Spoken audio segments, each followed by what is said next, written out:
सलाम नमस्ते सत श्री अकाल। मैं हूं रजा और आप देख रहे हैं रजाग्राफी का स्पेशल अपडेट, जो कि इजराइल और फिलिस्तीन का आपके सामने मैं रोज लेके आ रहा हूं। रिपोर्ट के अनुसार सबसे बड़ी खबर आई ये है कि इजराइल की सरकार सबसे बड़े खतरे में है। बेनेट, जी हां, जो कि हाल में ही अभी ज्यादा वक्त नहीं हुआ इनको प्रधानमंत्री बने हुए, इनके सरकार अब पूरी तरह से गिर सकती है। क्यों? क्योंकि ये जो महिला हैं जिनका नाम यामिना है, आपको बता दूं कि ये रिजाइन देने का ऐलान कर चुकी हैं। अब अगर इन्होंने रिजाइन दिया तो मेजॉरिटी जो है खत्म हो जाएगी और इनके साथ इनके 200 साथी भी रिजाइन दे देंगे, जिसकी वजह से जो बेनेट की मेजॉरिटी है वो खत्म हो जाएगी, सरकार टूट जाएगी, गिर जाएगी और चुनाव दोबारा होगा। जांच पड़ताल हमने करी कि आखिर ऐसा क्यों हो रहा है, क्या वजह है। हमने सोचा बहुत बड़ा बवाल होगा, कोई बड़ा मसला होगा, लेकिन वही वाली बात हो गई, खोदा पहाड़ निकली चूहिया। कैसे? पता ये चला कि इस महिला ने रिजाइन सिर्फ इसलिए देने के लिए कहा है क्योंकि इजराइल के हॉस्पिटल में, जी हाँ, इजराइल के हॉस्पिटल में ये यहूदियों को खमीरी रोटी परोस रहे थे सरकार। अब आप सोच रहे हैं ये भाई कौन सी बात हो गई, खमीरी रोटी से उसका। और आपको बता दूं, जब तक ये रिपोर्ट बना रहा हूं अभी जानकारी मेरे पास आ गई है कि इन्होंने रिजाइन दे दिया है।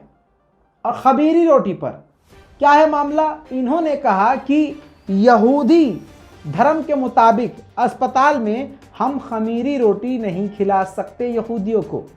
अब उनका कोई भी हो भाई, हमें तो इंटरेस्ट है नहीं कि हम यहूदियों का पूरा धर्म पढ़ के आपको समझाएं, ठीक है। बहरहाल मामला ये क्लियर हो गया है कि इनके धर्म के खिलाफ कुछ बात हो रही थी, तो दीदी ने जो है रिज़ाइन दे दिया है और इस वक्त सरकार पूरी चरमरा गई है। सवाल ये खड़ा होता है कि अब बेनेट अगर प्रधानमंत्री पद से हट गए तो उनकी जगह कौन होगा?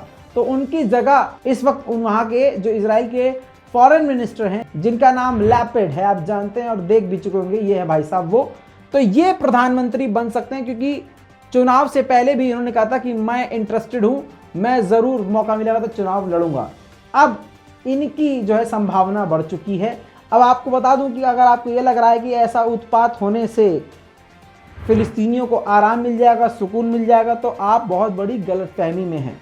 अमेरिका और इजराइल में सरकार चाहे किसी की भी आए, लेकिन इन दोनों देशों के एजेंडे और सोच और नजरिया कभी नहीं बदलता है। दोस्तों, इजराइल के एयरफोर्स ने, सबसे बड़ी खबर, इजराइल की एयरफोर्स ने कह दिया है कि लेबनान का एयर स्पेस अब हमारे लिए सेफ नहीं है, क्योंकि पिछले साल से अब तक हमारे कई ड्रोन लेबनान के अंदर मार गिराए गए हैं, जिससे अब हमें अलर्ट और सतर्क होना ज़रूरी है और अब वहाँ की एयर स्पेस इजराइल के लिए सेफ नहीं है। दोस्तों, इसी के साथ एक और बड़ी खबर शॉर्ट में आपको बताऊंगा। अमेरिका और इजराइल नेवी ड्रिल कर रहे हैं, जिसमें 600 सैनिक मौजूद हैं, 300 अमेरिकी सैनिक और 300 इजरायली सैनिक। दोस्तों, आपको बता दूं कि गाजा और वेस्ट बैंक को जो है बिल्कुल अलग मानता है इजराइल, और मस्जिद अल अक्सा को इजराइल के अंदर का हिस्सा मानता है ज़बरदस्ती। अब इजराइल की सरकार पर न जाने किस तरह से दबाव पड़ा है कि अब इजराइल की सरकार ने कहा है कि वेस्ट बैंक से हम कुछ महिलाओं, बच्चों और बुजुर्गों को मस्जिद अल अक्सा के अंदर हम जाने देंगे। इसका मतलब ये है, आप समझ लीजिए, बिल्कुल आपने सही समझा है कि मस्जिद अल अक्सा में भी इजराइल जाने से आम नागरिकों को रोक रहा है। दूसरी तरफ ईरान के खौफ से 24 घंटे थर-थर कांपता रहता है इजराइल। ईरान के अलावा कोई और देश उसकी नज़रों में है ही नहीं। अब इजराइल के डिफेंस मिनिस्टर ने कहा है कि ईरान काफ़ी तेज़ी से परमाणु हथियार की तरफ बढ़ रहा है।